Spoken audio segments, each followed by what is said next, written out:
Hey guys, Duke here with Mayo Moto.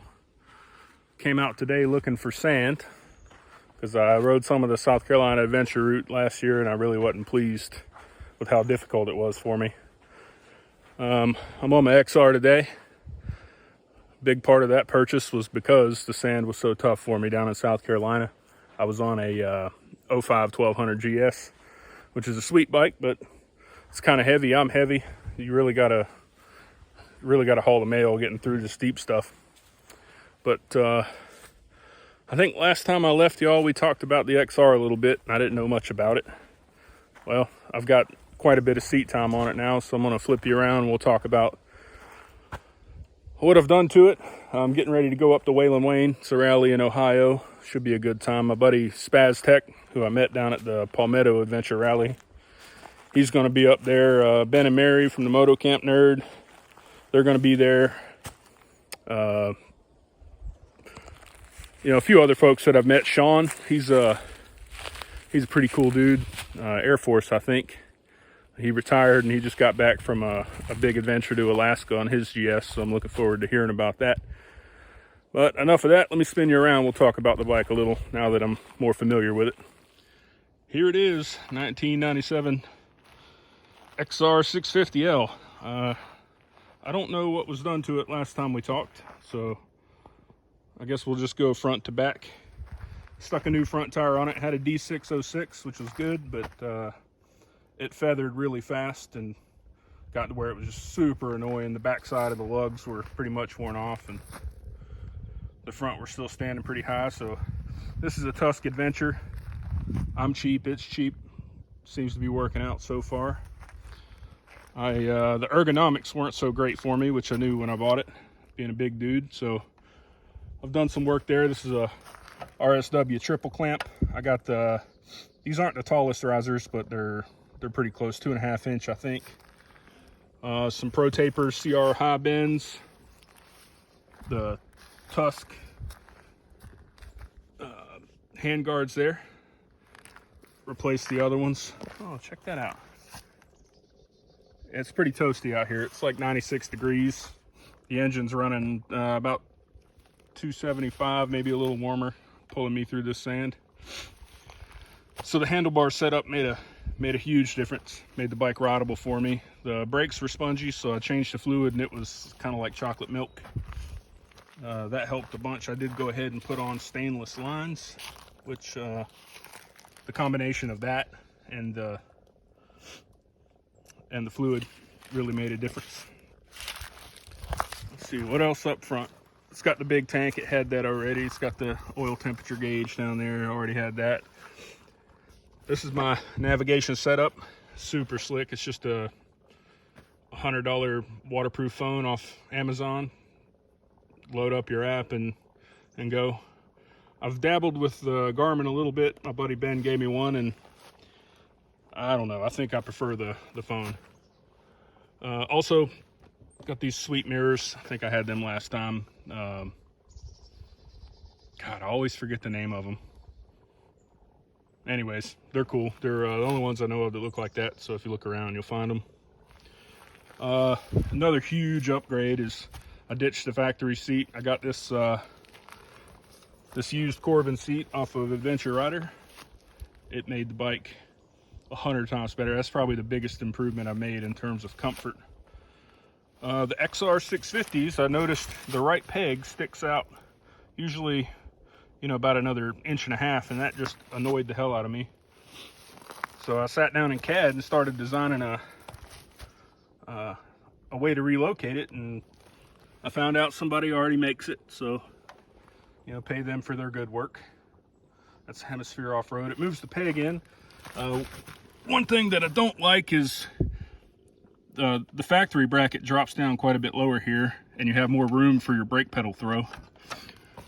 So this one, to get it to where I could really mash on the brake and not hit this part here, is I got my pedal a lot higher than I want. So what I think I'm going to do is I'm going to take this guy off. I'm going to machine one out of probably stainless, I don't know, but it'll have a little step on the top and then probably drop down and come out and have a little step here. So super trick, big time adventure bike stuff, I guess. Got these IMS pegs. They're really good. They're a little more aggressive than I like. If you want to move your foot at all, you really have to just pick it up and move it. There's no sliding your foot around on this thing. Stainless rear line and fresh fluid also made a huge difference. The rear brake was questionable at best before. I replaced the little factory disc brake guard. I tore that off on some rocks. Same thing over here, the little slider, replaced that guy. Fresh chain, fresh sprockets, put a Fritzko sprocket up front to help make sure I don't shear the splines off. That's a common problem with these things. I did upgrade the springs. I'm 315 pounds, so it was way undersprung for me. I got some fork springs. I went on, I think, Racetech's website, plugged it in, whatever they recommended I got. The rear spring is a little lighter than it should be because I ordered the heaviest one I could. I need to lay off the tacos and beer, I suppose. So in the front, I stuck the springs in there, stuck, what is it, 10 weight, 15 weight? I stuck thicker oil in there, and that really helped. So the front's pretty much bang on. Spring rate actually is a touch high. I got like, I don't know, 2 millimeters of preload, and my rider sag's like 20%, which is fine, but the rear is at more like 30 and I have 0 preload. So I'd like a little bit lighter in the front and a little bit stiffer in the rear. But we're gonna live with it. It's got the skid plate. I don't know who makes that, but it's beefy. Tusk racks, I still need to get some bags for it. I do have the little adapters. Stuck this Pelican case on the back. It's really handy to put all your stuff in, but it's also kind of annoying when you're really getting after it on the trails, having something right here. So this is gonna slide back some or go away. I'm not sure yet. What's in here? Anything worth talking about? Yep. Oh yeah, I replaced the levers. It had this guy here on the clutch side and this guy on the brake side. So ordered a set of replacement levers and keep these handy. Headlamp, always have that. Some rags. Keep this guy for my hearing aids or earplugs. If I'm going somewhere and I know I'm going to need to listen to somebody talk, I'll stick my hearing aids in here and throw them in a pocket. But this is my tool bag. It's way overkill. Got boatloads of stuff. It's getting kind of long in the tooth. It's time to replace it. But basically, this bike and the GS, whatever tools are needed, I'm almost guaranteed to have it. The only thing I don't have is a hammer. Hold on, that's ugly. All right, I don't have a hammer. I like to hit things. It just seems like the weight might not be worth it. I need to trim this down. This is way too much. Got these guys. They're really these really should live on the GS. I got another set to put in here, but they got this slick bead breaker. Works real well for tubeless tires. Extra master link. I'm running the clip style master link. Little stop and go pump. I got something else I need to address is I've got slime patches, but I'd like to get some better ones. What else? I don't know. Got a new to me jacket. Ordered this off Adventure Rider, or no, actually I got that off eBay. It was some dude that sells them when they get returned and they have dirt on them. He'll sell them cheap. I think that was like, I don't know, 150 bucks or something. It's okay. I really like Olympia's old stuff. This one's a little bit disappointing compared to the old ones. So I've been kind of keeping my eyes out for an older mesh Olympia jacket. I got a really good winter one, but I found one, but it sold quicker than I could get to it. Old military Camelback. Nothing fancy. You can get those things for like 40 bucks. So if you're thinking about buying like a Walmart Camelback, they're okay, but you can get something like that for the same price and I would imagine this one's better quality. I've never really messed with those cheap ones, but anyway, there we are. Let's some of the sand, I'm at an intersection, some of the sand down that way is really deep.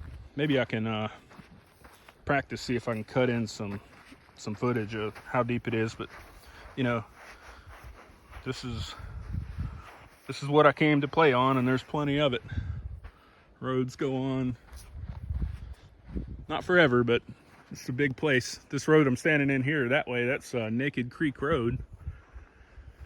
So I think I need to go find Naked Creek and get naked and get in it. Probably not. Probably shouldn't do that. Well, there we are. A little more experience with the XR. I'm really digging it. The only thing I don't like is buzzing down the highway. It's geared down, I think 14 in the front, 48 in the rear.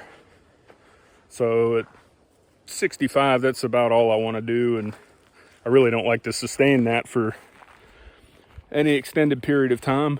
The GS was way better for long trips. I'm going to be taking this thing to Wayland Wayne. I was planning to ride the GS, but the front shock's leaking. I need to rebuild both of them. So I'm going to throw this thing on a trailer behind my little car, which is going to be, it's going to be cool. I'm going to be I'm going to have the coolest overland rig there, I think. But anyways, thanks for watching. I know this was rambling. Eventually I'm going to get a GoPro and make some actual videos, but until then, you know, maybe just some of these. Thanks for watching. See ya.